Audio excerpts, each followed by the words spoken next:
Welcome to Arctic Explains Economy, where we turn money talk into power moves.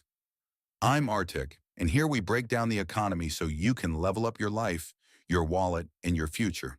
Smash like, hit subscribe, and share this with someone who's ready to win. Because if you don't understand the system, you cannot beat the system. Here, we don't just learn economics. We unlock the tools to change our lives, our communities, and the future. So if you're ready to think sharper, grow stronger, and live smarter, smash that like button, share this video, and subscribe right now. Let's build a better world, one idea at a time. Let's go.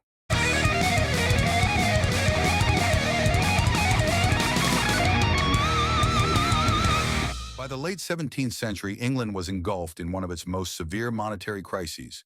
The silver coinage, once the backbone of commerce and taxation, had deteriorated drastically. In response, Parliament passed the 1696 Act for remedying the ill state of the coin, a bold, controversial move that reshaped the monetary system and sparked a major economic debate. At its heart lay a dilemma. Should England restore its traditional currency standard or accept the depreciation that had taken hold in practice? The resolution had lasting implications, including an expensive recoinage, social disruption, and the first steps toward a gold-based currency. The problem stemmed from the prevalence of old hammered silver coins, many worn or clipped, where silver was shaved from the edges and sold. These coins often had 20 to 25% less silver than their face value. New machine-milled coins were more accurate and resistant to clipping, but they vanished from circulation due to Gresham's law. Bad money drove out good. People hoarded or melted the new coins and used the old, debased ones in daily trade, deepening the crisis. To address the collapse, Parliament opted to recoin the silver currency. What seemed a technical fix soon became a moral and theoretical debate. William Lowndes, Treasury Secretary, proposed lowering the silver content of new coins, legitimizing the devaluation already present in the economy. It would be cheaper, faster, and consistent with common practice. He cited historical examples of governments doing the same to maintain economic stability. Philosopher John Locke opposed this fiercely. He demanded a return to the traditional full silver weight, arguing that anything less would be official debasement, a betrayal of public trust. Locke warned that such a move would allow the state to repay debts in debased currency, eroding investor confidence in economic integrity. For him, a sound monetary standard was not just economic policy, it was moral necessity. Sir Isaac Newton, then Warden of the Royal Mint, oversaw the recoinage process. Though he followed government orders, evidence suggests he leaned toward Lowndes' view. Newton foresaw that restoring silver's value would make it flow out of the country, while gold flowed in, pushing England toward a gold standard.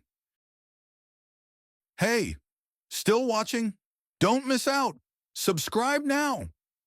In this way, Locke's triumph paved the way for a monetary transformation Newton quietly predicted. Parliament ultimately backed Locke. The act demanded full-weight silver coins, requiring old ones to be melted and replaced. The operation cost £2.7 million, over half the government's yearly income, and was funded by new taxes like the window tax, which became symbolic of the burdens imposed. Branch mints were created across England to speed up production, yet the process caused widespread disruption. To ease the transition, old coins were accepted at face value for taxes for a limited time. Wealthier taxpayers exploited this, buying depreciated coins at a discount to pay obligations. The poor, largely untaxed, couldn't benefit and often had their money rejected or devalued in markets. This regressive effect fueled resentment and widened class divides. Despite the high costs, the recoinage was a turning point in English monetary history.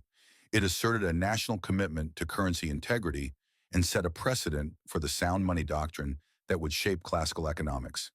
It also revealed the influence of creditors in shaping policy during a time of expanding state debt. And as Newton anticipated, it nudged England toward a gold-based system that would define global finance for over a century. In sum, the 1696 Act was more than a technical fix.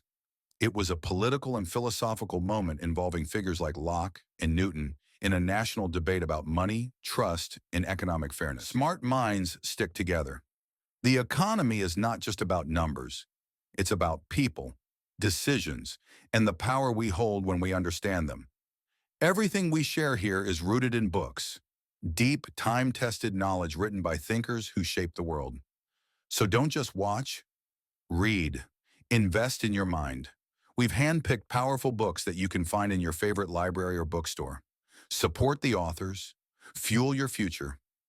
Like, comment, share this with a friend, and hit that subscribe button so you never miss a spark of insight. I'm Artik. This is Artik Explains Economy. Let's rethink the world. See you in the next video. Stay smart, stay powerful, like a polar bear.